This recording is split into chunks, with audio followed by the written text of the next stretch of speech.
आज ममता जी जो अभिनेत्री रही हैं वो किन्नर अखाड़े से आज उनका सारे संस्कार। बॉलीवुड का करियर बहुत वीआईपी जैसा होता है। जी 90 के दशक की सबसे पॉपुलर अभिनेत्री ममता कुलकर्णी जी कैसे श्री यमाई ममता नंदगिरी जी बन गई, आज जानते हैं इसी वीडियो में। दोस्तों महामंडलेश्वरी बनी है तो भाई पहले जान लेते हैं इसको लेकर क्या कहेंगे। आपने पिंडदान किया अभी, इसकी क्या शुरुआत में क्या बोलूं आपको, ये महादेव और महाकाली का आदेश था, मेरे गुरु का आदेश था, इसलिए आज का दिन उन्होंने चूज किया, मैंने कुछ नहीं किया। महामंडलेश्वर होता क्या है दोस्तों? महामंडलेश्वर एक महान, इसका मीनिंग होता है मतलब महान होना, किसी भी मठों में श्रेष्ठ होना। जो भी मठ होते हैं उसका कोई श्रेष्ठ है तो महामंडलेश्वर है। इसकी स्थापना बहुत पहले की गई थी। ये भगवान शंकराचार्य द्वारा स्थापित है। किसी भी मठ या भिक्षुओं द्वारा ये एक उपाधि धारण करा दी जाती है कि इन मठों का ये श्रेष्ठ है। महामंडलेश्वर मतलब होता है अध्यात्म के दुनिया का, अखाड़े का किसी का श्रेष्ठ होना। जय श्री महाकाल, ओम नमो नारायण। किन्नर अखाड़ा ममता कुलकर्णी को महामंडलेश्वर बनाने जा रहा है। उनका नाम श्री यमाई ममता नंदगिरी रखा गया है। जैसे मैं बात कर रही हूँ उनका पिंडदान का कार्यक्रम हो रहा है और उनके सारे क्रियाक्रम जो महामंडलेश्वर होने के पहले होते हैं वो सारा चीज किया जा रहा है। और वो मुझसे 1.5 साल से मुझसे टच में रही, किन्नर अखाड़े के टच में रही, और वो पहले भी मुझसे मिलने से पहले जूना अखाड़े के महामंडलेश्वर के साथ वो दीक्षित थी। और उनके गुरु ब्रह्मलीन होने के बाद उनको कहीं दिशा नहीं मिल रही थी, तो हमने वो कल ये इच्छा जाहिर करी उन्होंने 2-3 महीने पहले कि मैं सनातन से पूर्ण रूप से जुड़ना चाहती हूँ। तो कल वो भी अखाड़े में आई, वापस आई और कही माता मुझे कुछ पद चाहिए।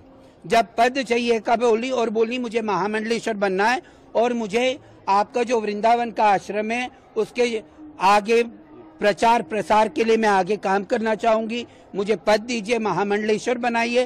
तो हमने सारी शर्तें रखी कि संन्यास लेना पड़ेगा, आपको पूर्ण रूप से आपका दूसरी दुनिया छोड़ के हमारी दुनिया में रहना पड़ेगा।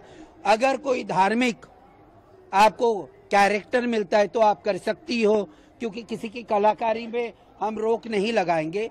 सबको जो भी सनातन के ध्वज में आएगा हम उसको आगे लेके चलने का प्रयास करेंगे। तो वो पूर्ण रूप से सनातन में शरणागत होके आई हैं।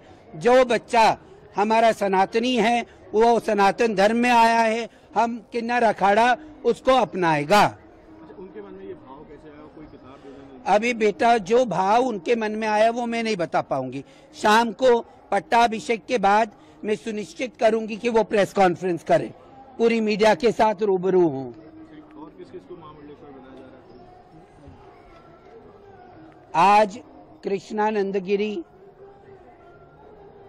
राजेश्वरी नंदगिरी, बिंदिया नंदगिरी को श्री महंत और 2-3 जनों का श्री महंत का पट्टाभिषेक होगा। जिम्मेदारी दी जाएगी इनको, क्या जिम्मेदारी दी जाएगी? किनको? ममता कुलकर्णी पूरे देश की ना बाबू, सनातन का प्रचार प्रसार के लिए और सनातन को आगे बढ़ाने का जो भी काम रहेगा, वो जो भी अखाड़े का काम रहेगा वो आगे लेके जाएं, आगे अच्छे से करें, यही हमारी इच्छा होगी। उनको प्रवक्ता भी बनाया जाएगा आगे जाके। हमारा पूरा पंच बैठ के, अखाड़ा बैठ के, हमारी सभी लोग बैठ के ये निर्णय लेंगे। तो ये अचानक कैसे महामंडलेश्वर बन गई, सबका ये सवाल है। दोस्तों ये फिल्म की दुनिया से बहुत लंबे समय के लिए ये गायब हो गई थी, करीब 10 सालों तक, 10 से 15 सालों तक। कई विदेश रहते थे, पता नहीं इनके क्या विवाद रहे। उनके ठोस रीजन भी है, आप सर्च करिएगा, उसको मैं बता नहीं सकता। कोई ठोस रीजन के कारण कहीं और फंसी भी रही, मतलब किन्हीं विवादों में। तो आज अचानक से आके महामंडलेश्वर बनना और इनके अंदर अचानक अध्यात्म निकल आना इनके मन में, ये कुछ समझ में नहीं आ रहा। ये बड़े दुविधा वाले क्वेश्चन है, जो मेरे अंदर भी जिज्ञासा बनी है और आपके अंदर भी जिज्ञासा बनी हुई है। आप जरा सोचिए, जो फिल्म की दुनिया में है वो किसी मठ का मंडलेश्वर बन जा रहा है कि आज ममता जी जो अभिनेत्री रही हैं वो किन्नर अखाड़े से आज उनका सारे संस्कार हुए संन्यास के और उनको पट्टाभिषेक किया गया और उनका नाम श्री यमाई ममता नंदगिरी रखा गया। पिछले 2-2.5 साल से हमारे हमेशा साथ रही हैं। अध्यात्म की दुनिया का बादशाह बन जा रहा है तो पर कैसे भाई? इसका विरोध बहुत ज़्यादा हो भी रहा है। रामदेव बाबा जी भी इसका खुल के विरोध किए कि भाई अभी मैं इस योग्य नहीं हूँ और मैं इतने सालों से इस दुनिया में हूँ, तब कर रहा हूँ, जब कर रहा हूँ, फिर भी मेरा मतलब वो नहीं हुआ, इस दुनिया में अभी महारत हासिल नहीं कर पाया और उन्हें अचानक महामंडलेश्वर कैसे बना दिया गया भाई? इसका विरोध खुल के रामदेव बाबा जी भी किए हैं और इसका विरोध बहुत ही प्रसिद्ध कहीं न कहीं कथावाचक किए हैं जिनका नाम है बागेश्वर धाम सरकार पंडित धीरेन्द्र शास्त्री जी महाराज।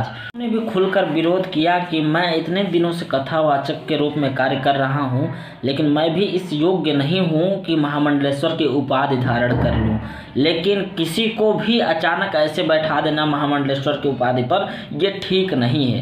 क्या कहेंगे आप लोग? क्या ममता कुलकर्णी जी का महामंडलेश्वर के उपाधि धारण करना क्या सही है?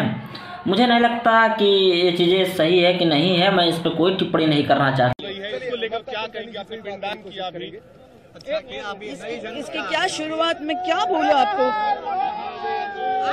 ये महादेव और महाकाली का आदेश था, मेरे गुरु का आदेश था, इसलिए आज का दिन उन्होंने चूज किया, मैंने कुछ नहीं किया।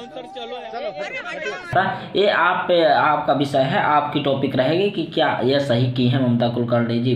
देखिए ममता कुलकर्णी जी काफ़ी भावुक भी हुई अब, क्योंकि उसमें पिंडदान करना होता है, एक प्रोसेस से गुजरना होता है। ये जो होता है महामंडलेश्वर की उपाधि, किन्नर अखाड़े से इन्होंने महामंडलेश्वर की उपाधि धारण की है और इनका नाम ममता कुलकर्णी से श्री यमाई ममता नंदगिरी जी हो गया है।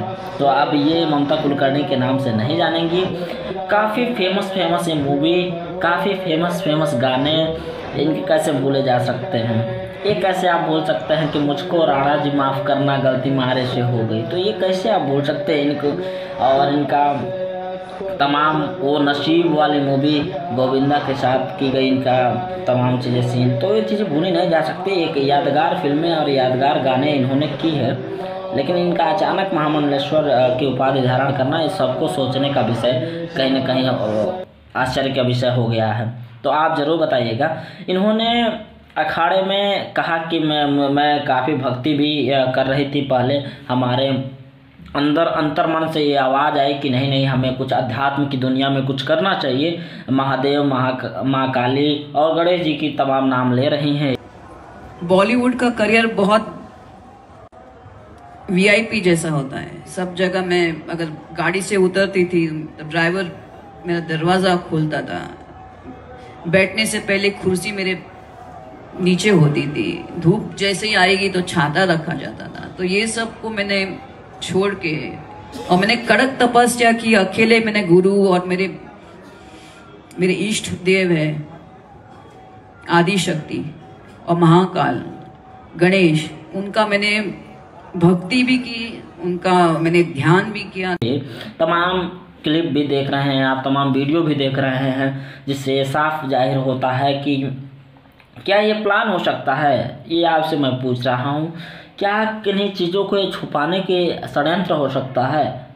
मैं इस पर कुछ टिप्पणी करने वाला नहीं हूँ, लेकिन जो भी ये चीज़ें हैं आप सर्च करिए, जानिए और ज़रूर हमें बताइए कि क्या इनका महामंडलेश्वर बनना सही है कि नहीं है।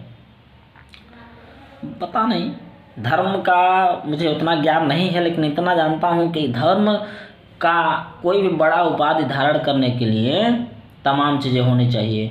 भगवान शंकराचार्य जी भी इसका विरोध किए हैं, जो मठ के शंकराचार्य हैं, उन्होंने भी खुल के विरोध किया कि किसी को आप पा रहे हो, किसी को उठा के ला के कुछ भी बना दे रहे हो, ऐसा थोड़ी होता है। हाँ, पहले उस योग्य होना पड़ता है, पहले धर्म को जानना पड़ता है, कर्तव्य को जानना पड़ता है, धर्म की संस्कृतियों को जानना पड़ता है, धार्मिक पुस्तकों का अध्ययन करना पड़ता है। ऐसा थोड़ी कुछ हो जाता है। मेरे देखने से चीज़ें थोड़ी सी अनुचित लगी, और आपको कैसे लगी जरूर बताइएगा। चैनल पर ना हो तो सब्सक्राइब जरूर करें। मिलते हैं नेक्स्ट वीडियो में, तब तक के लिए बाय बाय, धन्यवाद।